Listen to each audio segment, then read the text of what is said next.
Hey guys, I'm Ty, and thanks for watching the DJI Goggles tutorial series. Now in this video, we'll be unboxing the DJI Goggles and showing you how they're designed and what each part does. So let's get started. Now in the box, you'll find a pair of goggles,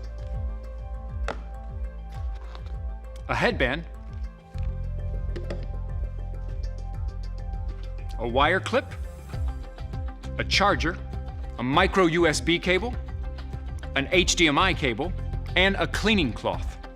Also, you can purchase the following accessories from the DJI online store: an HDMI Type-C adapter, the sling bag, replacement thinner facial pad. All right, now let's take a closer look at the goggles themselves.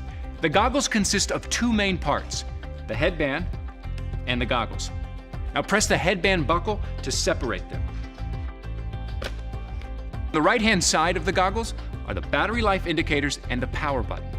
The area just above is the touch panel. You can use it to select items in the menu. On the left side of the goggles is the speaker. There's also a heat vent on the goggles to keep them cool. Underneath this rubber tab are the micro SD card slot, audio port, and HDMI input. On the bottom of the goggles, you have the interpupillary distance knob, or IPD knob, which can adjust the distance between the lenses to suit your eyes. Now, next to the knob is the linking status indicator that tells you if you've linked with the aircraft. Now the small hole next to it, that's the linking button. Next is the function button, which is used to enter focus mode. Lastly, you have the back button that you can tap to go back within the goggles menu. All right, now let's take a look at the headband. On the right-hand side is the charging status indicator. Underneath, on the same side, is the micro USB port for charging, updating firmware, and connecting your goggles with Phantom 4 series or Inspire 2 drones. Now on the back is a knob that can adjust the size of the headband to fit your head comfortably.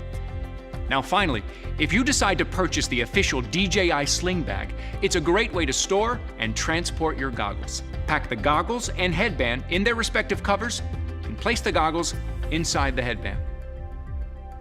All right, that's it. Now you know what to expect out of the box and a bit about how the goggles are designed. In our next video, we'll look at how to upgrade the goggles firmware. Thanks for watching, and we'll see you next time.